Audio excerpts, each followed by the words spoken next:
Camino al Terror presenta.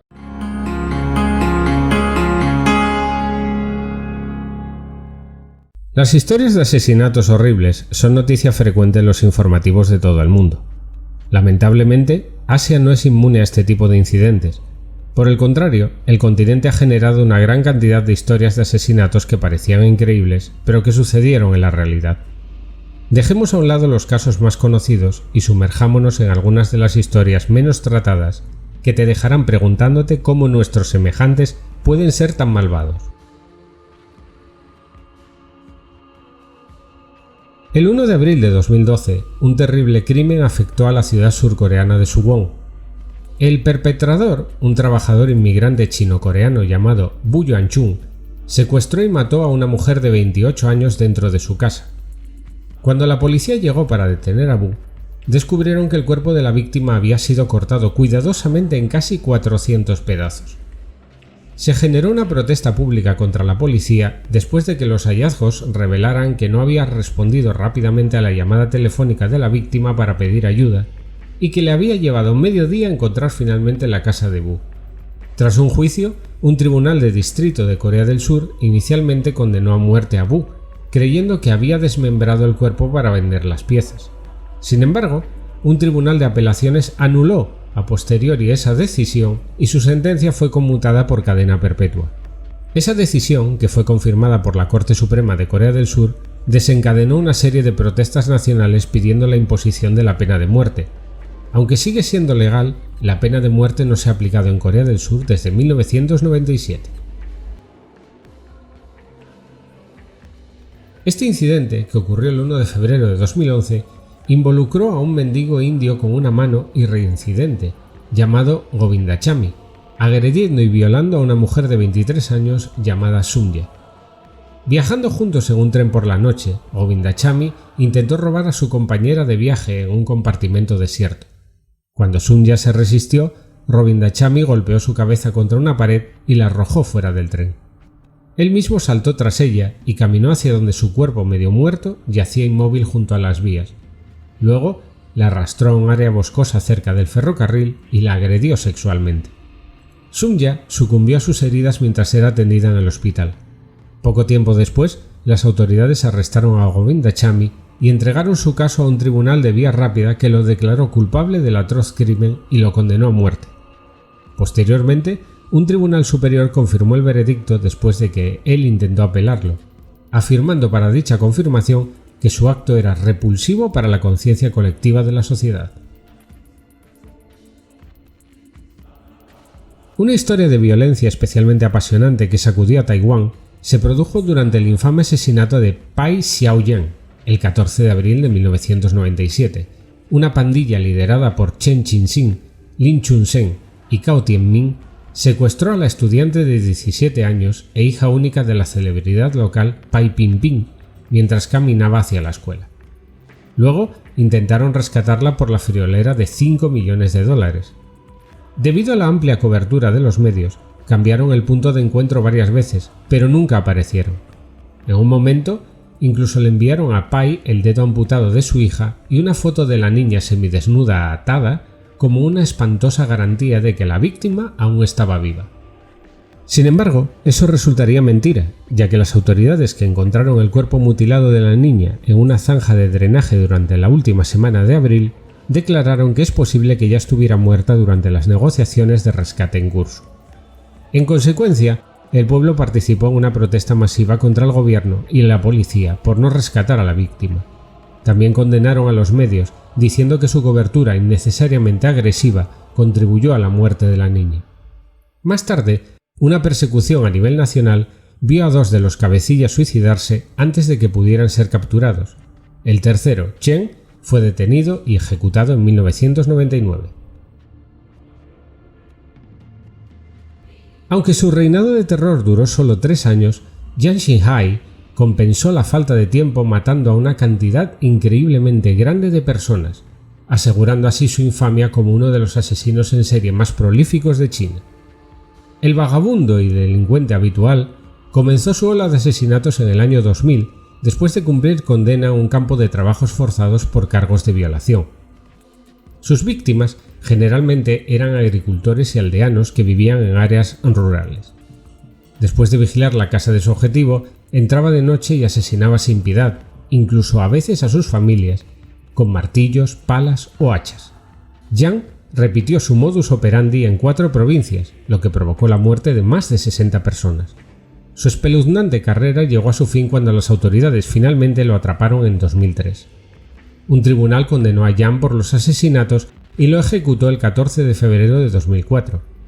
Si bien nunca se descubrieron los verdaderos motivos de Yang, se especuló que la ruptura con su novia pudo ser el detonante de su actividad criminal.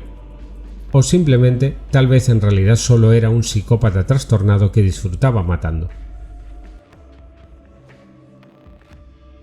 Uno de los escándalos políticos más controvertidos que jamás haya golpeado a Malasia se produjo inmediatamente después del asesinato particularmente espantoso de la ciudadana mongola y traductora Atlantuya Sharibu en 2006. Años antes de su prematura muerte, se convirtió en la amante de Abdul Razak Baginda, un poderoso ayudante del primer ministro Najib Razak. Según la historia, en 2002, Sharibu ayudó a Baginda a negociar un acuerdo turbio que implicó la compra de 2 submarinos franceses por valor de $2.000 millones. Sharibu, después de haber roto con Baginda, en algún momento fue a su casa en Kuala Lumpur en 2006 para visitarle. Pero la esposa de Baginda se lo negó. Después de ser perseguido por su examante durante varios días, Baginda envió a buscar a 2 guardaespaldas del campamento del primer ministro para que se ocuparan de ella. Los 2 hombres dispararon y mataron a Sharibu antes de hacer desaparecer su cuerpo con C4, un poderoso explosivo. Aunque las autoridades arrestaron a Baginda y a los 2 guardaespaldas, los 3 fueron luego absueltos en lo que algunos han llamado una vergüenza nacional. Uno de los casos de asesinatos sin resolver más prolongados de Filipinas comenzó después de que un basurero en Manila descubriera un par de piernas limpiamente cortadas en 4 pedazos en una pila de basura el 30 de mayo de 1967. Al día siguiente, las autoridades encontraron un torso sin cabeza en otra área de la ciudad y estableció que todas esas partes del cuerpo pertenecían a una mujer de 29 años llamada Lucila Lalu, dueña de un salón de belleza y un local de copas. Inicialmente, las autoridades sospecharon que el esposo de Lalu cometió el crimen, ya que sabía que tenía algunos amantes. Sin embargo, un estudiante de odontología y huésped del salón de belleza de Lalu, llamado José Santiano, confesó haberla matado después de que éste intentó seducirla. En otro giro extraño, Santiano luego retiró su confesión y declaró que los verdaderos asesinos lo habían obligado a convertirse en el chivo expiatorio. Aunque condenado por un tribunal, Santiano fue posteriormente absuelto por la Corte de Apelaciones luego de que los jueces notaran varias irregularidades en su confesión. También creyeron que el estudiante de odontología no poseía la habilidad necesaria para el desmembramiento quirúrgico realizado al cadáver de la víctima. En otro caso sin resolver que involucra un asesinato extremadamente brutal, un agresor desconocido mató a los 4 hijos de una familia en el interior de su apartamento en Heilan Baru, Singapur, en la mañana del 6 de enero de 1979. Sus padres, que operaban un minibús escolar, se habían ido a trabajar cuando ocurrieron los asesinatos. Ya nerviosos porque los niños no estaban respondiendo a sus llamadas ni a los golpes de un vecino en su puerta, los padres regresaron a casa encontrándose con la horrible escena de los cuerpos mutilados de sus hijos sin vida apilados uno encima del otro dentro del baño. Las autoridades que investigaron la escena del crimen no encontraron el arma homicida, pero notaron que no había señales de allanamiento de morada. También vieron mechones de cabello en las manos del niño mayor, lo que sugiere que pudo haber luchado. Aunque 2 mujeres fueron detenidas e interrogadas, posteriormente fueron liberadas. Hasta la fecha, el espantoso asesinato sigue sin resolverse.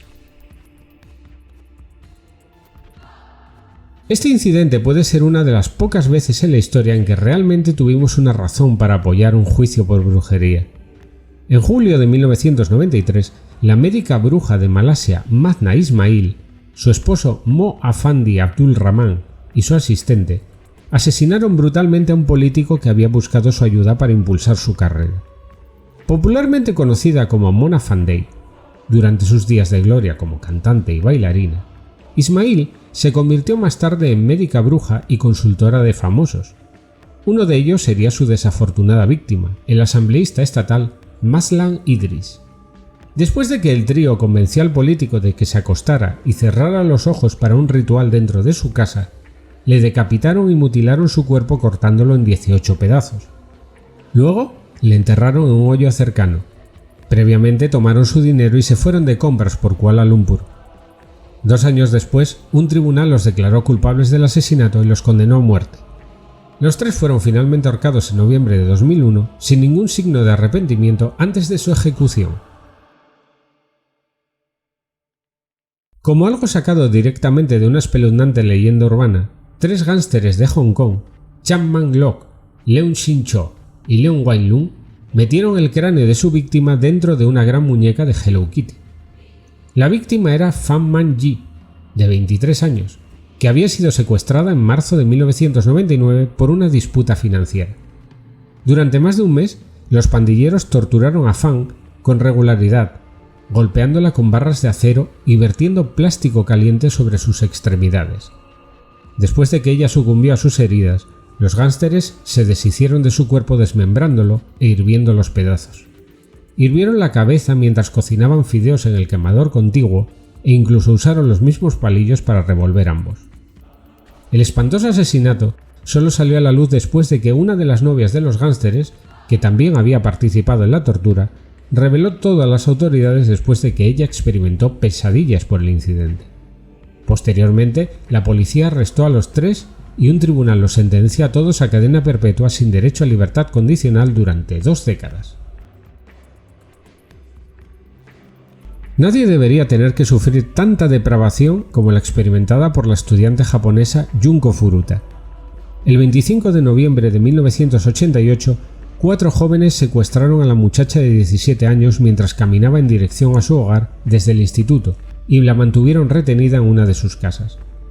Hicieron que la víctima les dijera a sus padres que se estaba quedando con sus amigos y luego la sometieron a todas las formas imaginables de tortura durante 6 semanas. Además de fuertes golpes y violaciones, los jóvenes le mutilaron los genitales con petardos y tenazas. También le hicieron consumir cucarachas y beber su propia orina. Después de que intentó escapar, le quemaron las piernas y le arrancaron las uñas. Mientras tanto, los padres del secuestrador dueño de la casa sabían todo lo que estaba pasando, pero no le dijeron nada a las autoridades porque temían la reacción de su hijo y del grupo. La terrible experiencia de Junko se volvió tan insoportable que en un momento le suplicó a los chicos que la mataran. Finalmente murió unos días después. Más tarde, guardaron su cuerpo en un tambor lleno de serrín y lo dejaron en un terreno baldío. La parte más triste de toda esta historia es que, como eran menores, los asesinos recibieron sentencias relativamente ligeras, una suave bofetada frente a un acto tan atroz. Si te ha gustado el vídeo, no dudes en darle un buen like, compartirlo y suscribirte al canal de los Caminantes del Terror.